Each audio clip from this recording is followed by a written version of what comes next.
Welcome to Coffee Powered Systems, equipping women with actionable steps to overcome overwhelm and streamline business and life. So grab your favorite drink and come hang out with me. I'm your host, Miranda Merton. Hey friend, welcome back to another Coffee Powered Systems interview. Today you'll hear me chat with Jessica Freeman, an Atlanta-based award-winning web designer. If there's one thing that we all need to continually manage and keep up, it is our website. It's basically our digital business card in our portfolio, so we want to make sure it's optimized for your current season of business. And Jess Freeman takes us through a lot of tips and mistakes of website design. We cover so much. This one is actually a little bit more lengthy than the normal CPS episode, and you'll hear that as we go through because we had so much to cover.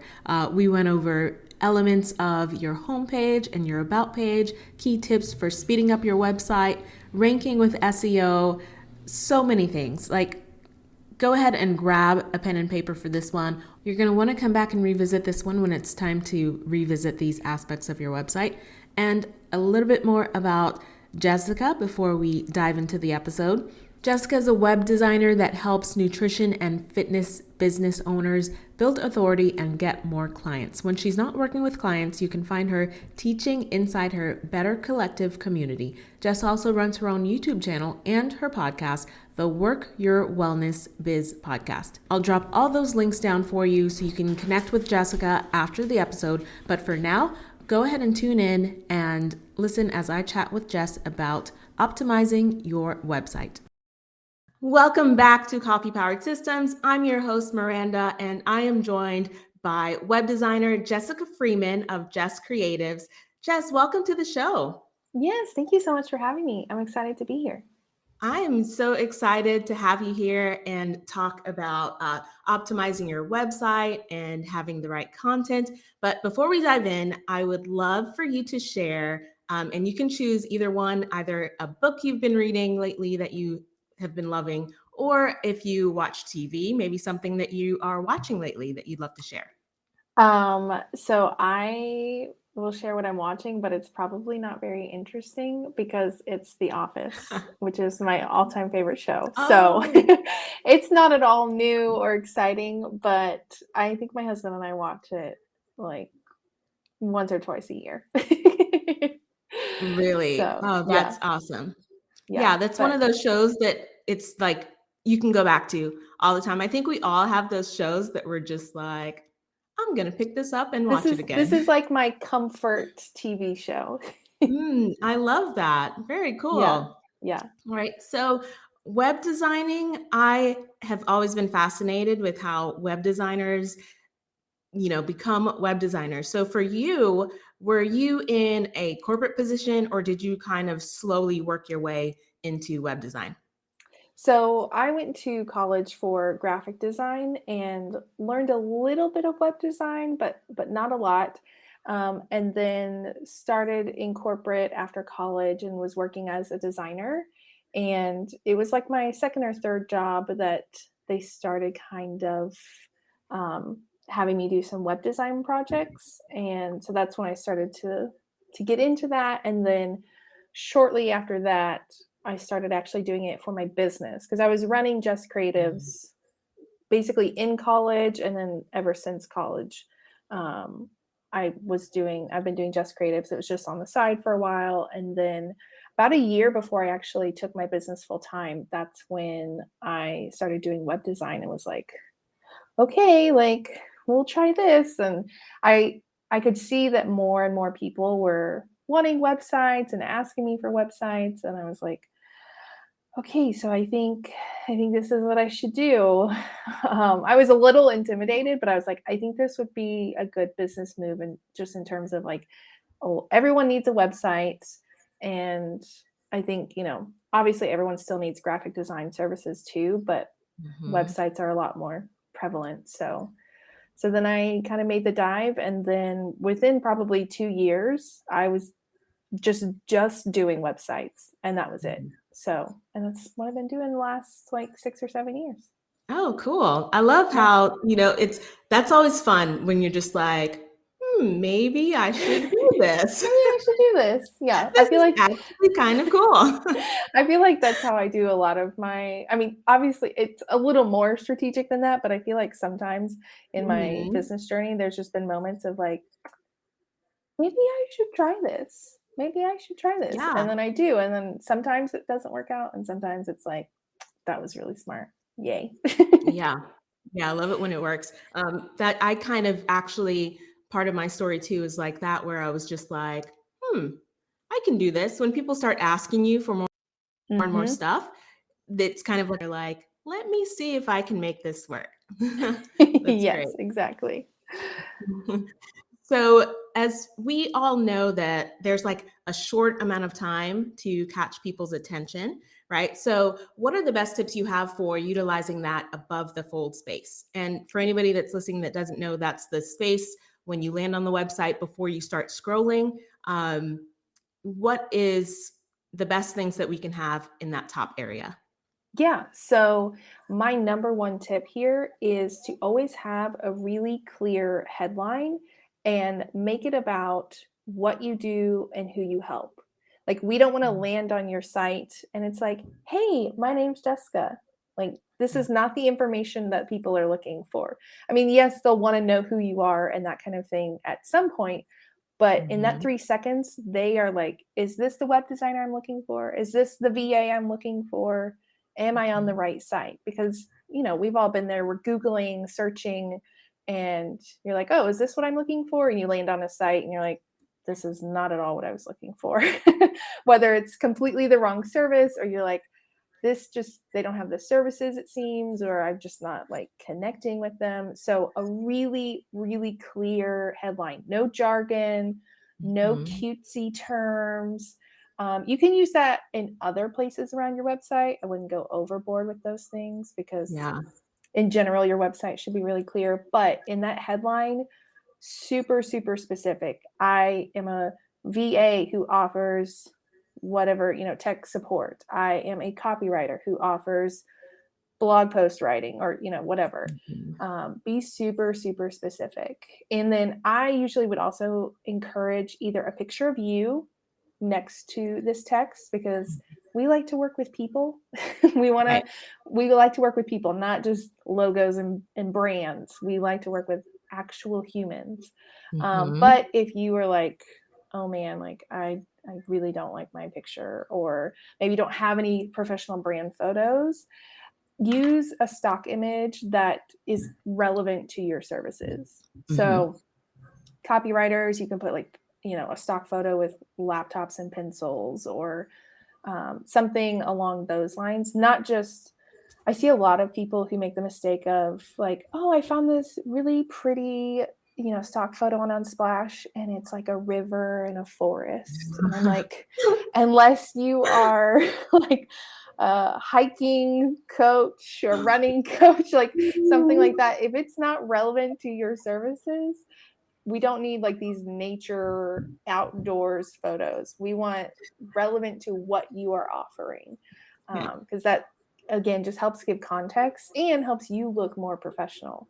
And so again, in that Mm, first 3 to 5 seconds that people are landing on their site, they see a clear headline, they see a picture that makes sense and not a river and trees, and they're like, mhm. oh yes, this looks good, and then they keep scrolling and clicking. So and that applies to every page, Yeah. really. I mean, you don't need that same headline on every page, but a lot of times I see just, on a services page, it'll just say services.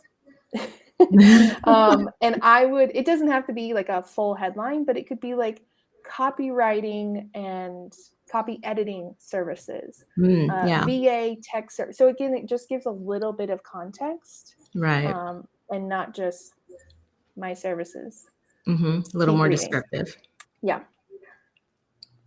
Cool. And what about should they have a call to action at that point, or is it fine to have it below the fold where you keep scrolling a little bit? So there's not 100% like one right way here. I usually say like if it's the homepage, Hmm. don't make it such a strong call to action where it's like, hey, book a call with me, because they Yeah. don't even know who you are. So like they're not going to want to book a call. So in that sense, I might say like check out my services or something like that. Even sometimes I know people love to put like their opt-in right there at the top, and they're like right Mhm. away, like grab my free guide. Again, they don't necessarily know who you are.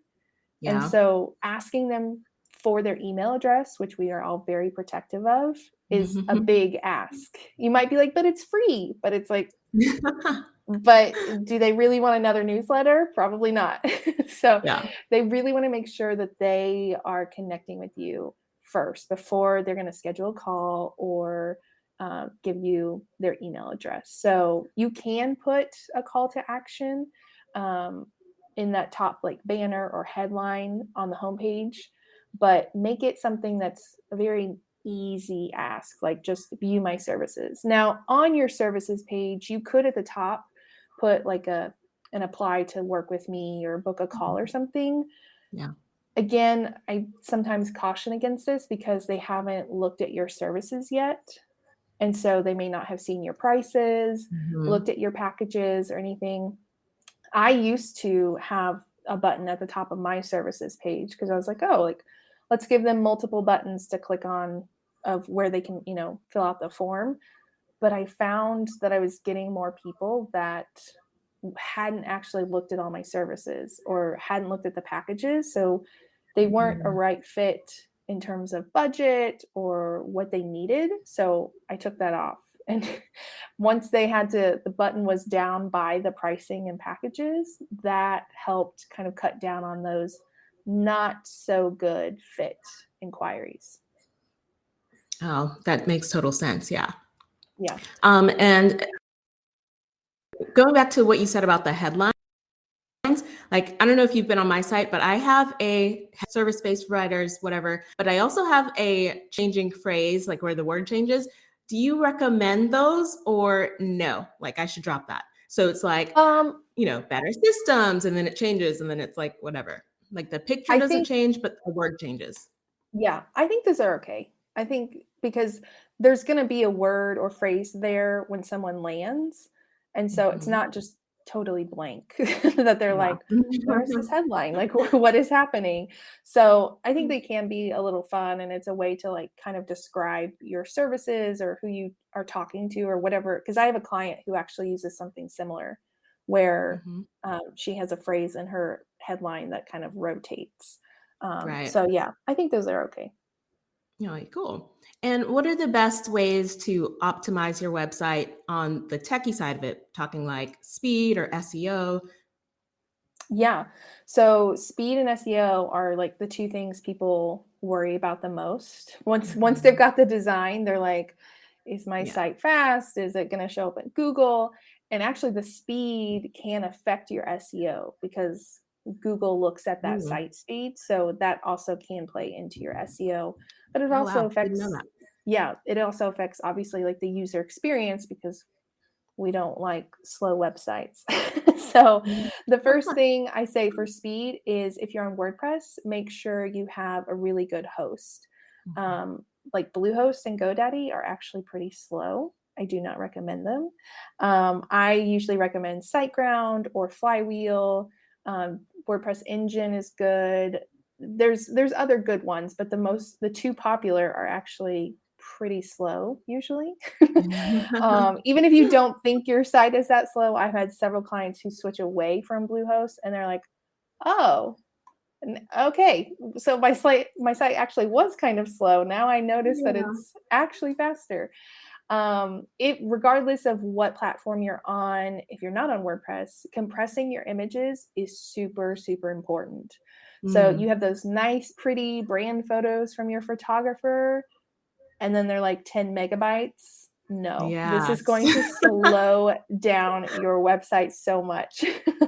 And there are free image compression tools out there. Some of them do have limits. Like they'll be like, oh, Mhm. sorry, our free plan, you can't upload Yeah. a 10 megabyte picture. So you may have to pay for an image compression tool. Keep in mind, you can always like pay the monthly fee, use it for a month, Right. and then cancel it. And then, Mhm. when you need in the future, come back to it. So like Tiny PNG is a great site for image compression. Compressor.io is another common one. Or like I even sometimes just on my Mac, if you open up the picture in preview for all you Mac users, you can export and then decrease the file size. And that will nice. help you compress that. So that's an easy way. There might be something similar on PCs. I don't know. I'm not a PC user. I'm sorry. but that's the images are like one of the biggest things that slow down websites. You also have to think about any third-party integrations or if you're on WordPress, again, any plugins you're using, those can always slow down your site as well. Now, it's not just like, I'm not saying don't integrate anything, don't use plugins, but be cautious about how many you are using. So like I was auditing a client's site recently and she was saying like, my site's really slow. Like, can we look at that? And she was using like Deadline Funnel, which is like this third-party platform that uses tripwires and countdowns and all this kind of stuff. She had something that was Facebook for WordPress, so it was doing something for that. And then there was another something I can't remember. So it's all these things that are running in the background because they're just these platforms that are 24/7. So just be cautious about how many of those you are using. I'm not saying don't use them at all. Just be aware of what you're using. They can definitely bog it down. Yeah. And then when it comes to SEO and optimizing your site, SEO is so overwhelming for people. And there's so much that goes into it. Literally, there are over 200 different factors that go into SEO. And they're all kind of weighted differently. So, some of them, it might be like, oh, you are deducted 0.25%, for this like penalty. And some it might be like minus 100 points. You lose. Not that they actually have a point system, but I'm just, they're weighted a little differently. But when it comes to SEO, the number one thing I remind people of is just be specific. The more specific you can be in your page titles, your product titles, your blog post titles, the better.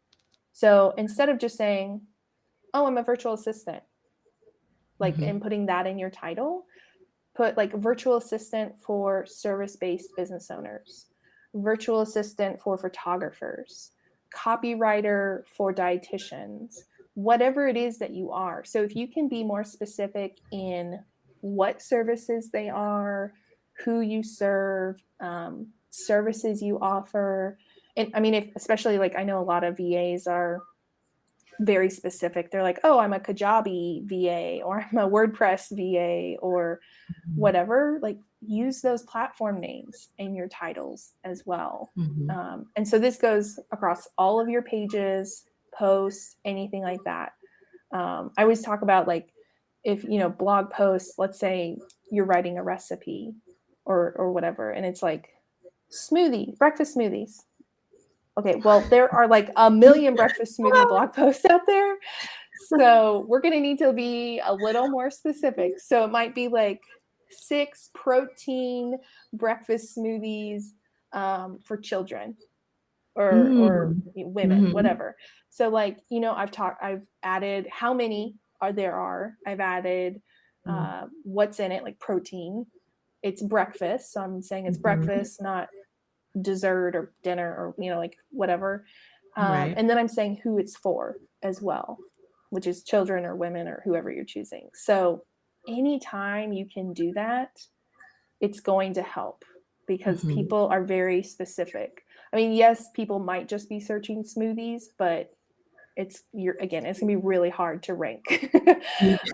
So those people who are searching for protein smoothies for breakfast, you will have a higher chance of showing up. So the more specific you can be, the better. And then just make sure you're also, just think about like, what do you want to show up in Google search for? When people search virtual, like WordPress virtual assistant, you're like, that's me. I want to show up there in Google. That's what I want to be known for. Great. then you need to make Mhm. sure you are obviously, like I said, putting that in your page titles, but you also want to put it on the page itself, because Google loves to make sure that your site is relevant, and like you're not just saying that you're a WordPress virtual assistant, but that you actually that's really what you are talking about. So they want to see that you are using the words WordPress and website and assistant and virtual assistant. Like they want to see all these context clues in your content, Mhm. because then they're like, okay, so she's really is a WordPress assistant. Because it used to be, 5-10 years ago, that people would just be like, I'm a virtual, I'm going to optimize this site for like WordPress virtual assistant or whatever. And then you click on the site and Yeah. it's like, just kidding. This is, I'm, whatever else. And like you tried to trick them, and like you were like, oh, I just use these keywords because it was easier to rank for. And I Oh, wanted yeah. to just get the traffic. And that was all I cared about. Mhm. So Google caught on to that, and they were like, okay, so they got smarter, and now their algorithm can like read your site and detect, okay, are you talking about these things on your website? Because Yes, that's I remember those days. right? It was Yeah, scary. you click on a site and you're just like, this isn't what I clicked on. What is this? And Yeah. or it's WordPress 15 times in the article. We don't need that either. I'm glad you brought that up, because that's the other thing. We don't want to spam your pages or your blog posts with your keywords. Like, again, Google is really, really smart, and you can Mhm. actually be penalized for doing too many keywords. Like they catch on if you're like saying Yeah. WordPress in every single sentence or whatever. So, and I know now people are like, okay, so I have to put it in there, but not too much. So just make it sound human. And then, maybe like make sure in every other paragraph or so, that's very arbitrary, but like every other paragraph, you have your keywords there, in like one of the sentences, so that WordPress or, virtual assistant or whatever it is sporadically throughout the post. Because again, Mhm. that gives Google all the context clues they need. Yeah, I love it. There's so much that goes into SEO. And I had a client that wanted me to help her SEO the website. I'm like, that is a people's full-time jobs. I don't know. Yeah, it is. I There's have no so much idea that goes into where to it. start. Yeah. Yeah. But I Yeah. mean, one of the worst, if you want a really bad example of SEO, go to your local dentist websites. Like they always hire SEO companies, and you can see like, hello, we are Atlanta Dentistry. We are in Atlanta, our dentist, and we serve people in Atlanta. So if you're looking for a dentist in Atlanta, we are Yes. Atlanta Dentist. It's like, Yes.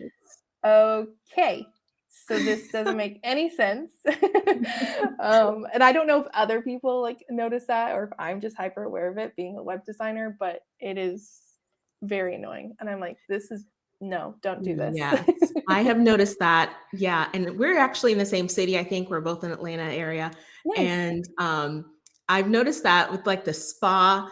You're like you Yes. go to the Oh. spa websites, and it's like Atlanta Spa and Atlanta and women, and I'm just like, who wrote this? Don't stop doing this. Stop doing this. Yeah. It's whenever I've occasionally had people like reach out to me who were like, hey, I'm thinking about hiring this SEO agency. Not like a specific one, just they're like, I'm thinking of hiring an SEO agency. I'm like, what are your thoughts? And I'm like, I'm like, I have lots of thoughts. That's fun. Yeah. Yeah. And going back to like what you said about getting the right host and site speed, I actually probably last year, actually, I had Bluehost and I started with Bluehost. Everybody pitches you Everybody. Bluehost when you Yeah. very first start out doing anything, right? So I was food blogging like 10, 15 years ago. So that's where I started. And I'm like, Bluehost, I'm just going to stick with it. It's been good. So last year I'm frustrated because I'm editing my site and it's super slow. And I'm like, what is going on? So I do a site test. It's like 12 seconds.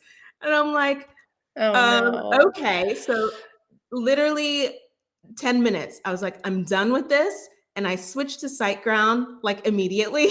Mm-hmm. And then I do the speed test and it's like 1 second. And See? it was literally, I go back in to edit what I was trying to edit because I couldn't upload the photos. It was being Uh-huh. super slow. It's like, oh, we can't upload this. There's an error. And immediately changed, like, the blink of an Yep. eye. And I was like, oh, it was my host. And Mm-hmm. then that's when I go and look in and I'm like, oh, yeah, find all these articles. I'm like, okay. So now I love SiteGround. I'm like, yeah. Yeah. Yeah. I always like, if you are listening to this and you are like, well, how do I like find, I'm always like, research your options. Mhm. Do like Bluehost versus SiteGround or whatever. Read several ones and be cautious if they have affiliate links. Like if they're like, I'm an affiliate for Bluehost No. and I've got a Mhm. comparison, like, and they are just raving about it. Like as someone who does a lot of like blog posts and YouTube videos about like tech comparisons and like choose this or that, Yeah. I do usually, yes, I am an affiliate for one of them, not always, but I still try to keep it fair. Like, Yeah. hey, this is a downfall of whatever platform, or this is a good thing about Bluehost, or, but still at the end of the day, I Mhm. would recommend, whatever. So just read those blog posts and read several so you can get a good feel of like Mhm. what are people actually thinking, and is it just because they're an affiliate, or do they truly recommend Mhm. it? Yeah. And how do we know if it's time to then take a look at our own website and see if it's time to either rebrand or redesign? Because I would imagine looking at, most people looking at their own website, we all like our website and we probably Mm-hmm. think it's great. So, and if nobody says anything, we would go on forever, unless we have an Yes. outside opinion. So how do we know when it's time to make a change? So I would say like there's no hard and fast deadline of like, okay, it's been this many years, it's time. You have to redo it. But I would recommend if it's been like 2 or 3 years, maybe see about getting like a website audit or someone to review your website where we're not totally overhauling it, but maybe it's just, get a fresh pair of eyes on it. What do you need to tweak in terms of design, copy, SEO, anything like that? But I do think most people, not everyone, but most around the 4 to 5 year mark need a totally new website Yeah. or a big overhaul. And that's because, I mean, think about where you were 5 years ago. Like you may not have been in business, you may have just started. Your Yeah. business, your services have changed, your offers have changed. I mean, I can't think of anybody that in 5 years hasn't made big changes to the market they serve, or they have new offers, they have new photos, which I mean, obviously photos can be added. And yes, you can obviously add and hopefully have added Mhm. these new pictures and new services to your site. But it always, after a while, it can start to feel kind of pieced together when we're like, oh, we have a new service. Let's Oh, yeah. just add this. Okay, well, now I have this product. Let me just like stick that on that page. And okay, let me just like put this over here. Like we're just trying to like, fit into that. So it's kind of like when you are like, oh man, I need to move into a bigger apartment or a bigger house or whatever, because you're like, I'm running out of room. Or, Mhm. okay, so we're just trying to make this work and we're trying to make this work and, that kind of thing. So, again, 2 to 3 years, maybe get it review, get an audit, and around the 4 to 5 year mark, you might think about, okay, do I need to get a whole new website? Doesn't necessarily mean you have to Mhm. rebrand. You don't have to like go get a new logo and colors and everything like that. Some Yeah. do, but some don't. But yeah, it's not that we are like, ooh, we want to stay trendy and look great, like whatever. But yeah, it's just you want to stay current and make sure your site really does have a good experience for your users. Yeah. And then what are some of the things if we're talking about rebranding? what are some of the biggest mistakes you see, or that you're like, that's kind of cringy, you hate seeing on websites? The biggest thing is being super trendy. I remember like 5 or 6 years ago, I was in a group of like creative professionals, and it was like designers, calligraphers, photographers, and all of the photographers were using like these very similar script fonts, and Mhm. they were everywhere. And then there was, I'm sure you remember, like rose gold, when rose gold was everywhere. Uh-huh. Not just in websites and branding, but then like the iPhone was rose gold, like all that. So uh, don't hop too far into trends. Mhm. Like, yes, there's something to be said about looking current, but we don't need to look trendy, because then yes, in 2 to 3 years, Yeah. people are going to look at your logo and be like, your logo was designed in 2017 when whatever it is was trendy, and we can tell. Oh so yeah. so that's the first thing. The second thing is, your logo does not have to have an image of like whatever it is that you do. Again, photographers, not to pick on photographers, but Mhm. they love to have like a camera or a Camera. lens in their logo. And I'm like, McDonald's does not have a hamburger in their logo, guys. So don't feel like you have, yes, sometimes it fits and sometimes it's Mhm. not cliche. Like, maybe you're a book editor and you have some books in your logo and it doesn't look cliche. Great. I think when it's forced, that's when you're like, oh, I'm going to replace this letter with, this picture, the lens, or the books are going to make the I or the L in my name or something. Like, we don't need to force it. Um, Mhm. so yeah, those are like the two things. Don't be trendy, and don't feel like you have to put like a picture of whatever it is that you do in your logo, especially for us online business owners. Like, as a web designer, like, what am I going to put, like a laptop in my Yeah, you put a my laptop in logo? there. Like, no, I'm not. So if it works, if it doesn't look cringy, then go for it, but don't feel like, oh man, I have to give these context clues for like what it is I do in my logo. And there's still some fonts that when I land on websites, I'm like, Oh "Ugh, my that gosh. font. I hate Hmm. it." And you know Lobster. exactly what font it is, and you're like, Yes. "Oh, that's Salsify," or whatever, and you're just like, Hmm. Yeah. "I hate you." Lobster is one of the ones that Oh my goodness. I still see every once in a while. I think it's kind of faded out, Mhm. but it's one that when I see it, I'm like, what are you doing? What are you doing? Please stop using Yeah, that font. yeah, But love yeah. it. All right, and then how do you, as far as inquiry forms on a website, like I know I have contact pages and schedule. How do you use inquiry forms on your website, like to the best of how you can use them? Yeah. So inquiry forms are literally like my favorite ways to tell clients to, like, it's like, this is what you should really like focus on your, not the only thing, but I'm like, please put some effort into this. It will be a huge time saver for both you and your clients. And so most people, I feel like, just have a very basic contact form: name, email, message. They might say like, oh, like, Mhm. please check the box of what service you're interested in, and that's it.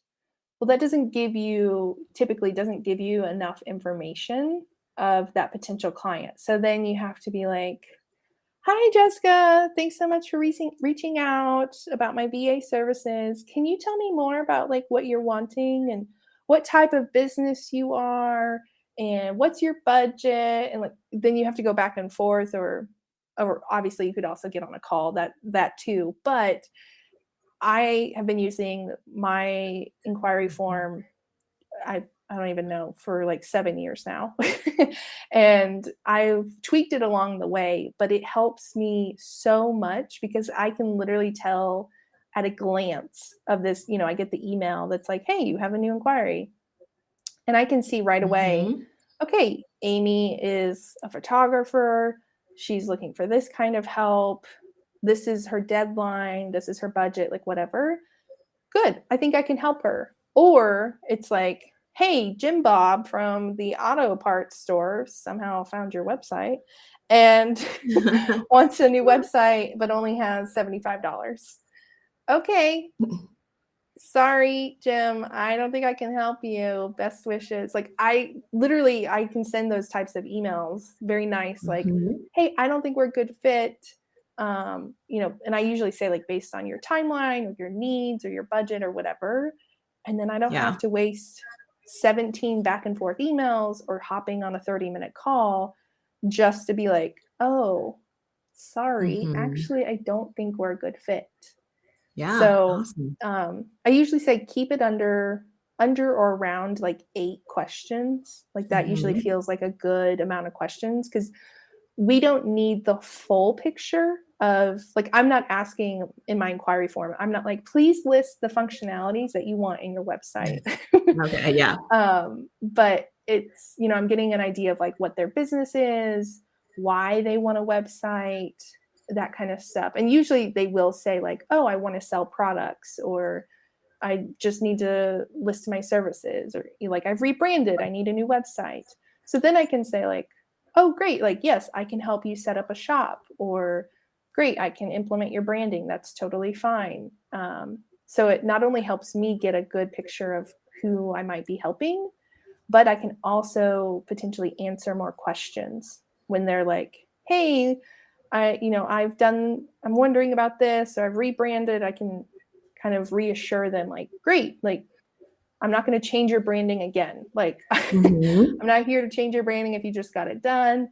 So I can just implement those colors and fonts, add your logo, obviously, and then we're smooth sailing. So then they don't even have to ask me that question because I've already answered them up front. Yeah, that's so good.